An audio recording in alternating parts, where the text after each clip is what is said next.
ব্রাজিলের স্কোয়াড ঘোষণা হবে আর সেখানে নেইমারের নাম না থাকাটা একজন ব্রাজিল ভক্ত হিসেবে এটা কতটা কষ্টের বেদনার সেটা নতুন করে বলার অপেক্ষা রাখে না।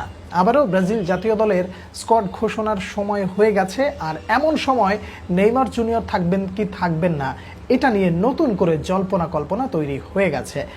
ব্রাজিল ভিত্তিক সংবাদ মাধ্যমগুলো ইতোমধ্যে দুই ধরনের সংবাদ প্রকাশ করছে। কেউ বলছে নেইমারের ইনজুরিটা খুব বেশি গুরুতর নয়, তিনি চাইলে জাতীয় দলে ফিরতে পারেন। আবার কেউ বলছেন জাতীয় দলের হয়ে নেইমার জুনিয়র খেলতে চাইলেও কার্লো আনচেলত্তি তাকে এই মুহূর্তে রাখার ব্যাপারে 100% সিদ্ধান্ত নেননি। তার মানে হলো যে আসন্ন কলাপে নেইমার জুনিয়রকে দলে নাও দেখা যেতে পারে, তবে যদি দেখা যায় তাহলে সেটা আমার আপনার জন্য সুখের সংবাদ হতে পারে।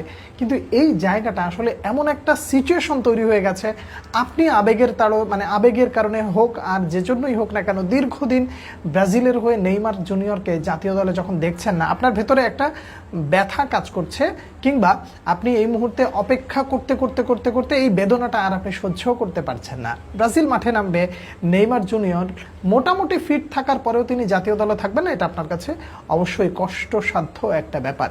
কিন্তু সিচুয়েশনটা আসলে আপনাকে বুঝতে হবে, আমি আমার দিক থেকেও বোঝার চেষ্টা করছি।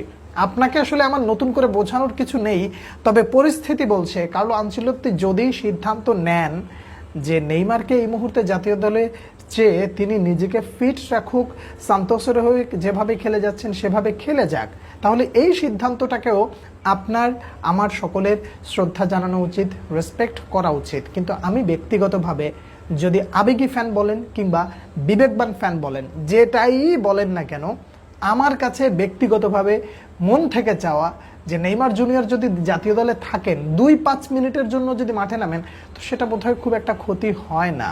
এখন যে পরিস্থিতিটা রয়েছে, এই পরিস্থিতিতে নেইমার খুব বেশি ক্ষতি না হলেও নতুন করে যারা আসবেন, নতুন করে কারা আসবেন, যাদেরকে কার্লো আনচেলত্তি ব্রাজিলের স্কোয়াডের জন্য উপযুক্ত মনে করেছেন, তারা যখন এই দলটা আসবে, এসে নেইমারের মতন একজন নেতা যখন দেখতে পাবেন, তখন তারা নেইমারের এনভায়রনমেন্ট সম্পর্কেও মোটামুটি একটা ধারণা পেয়ে যাবেন যে নেইমার জাতীয় দলের জন্য কি, কিংবা নেইমার জাতীয় দলে থাকলে ড্রেসিং রুমের পরিবেশটা আসলে কেমন থাকে।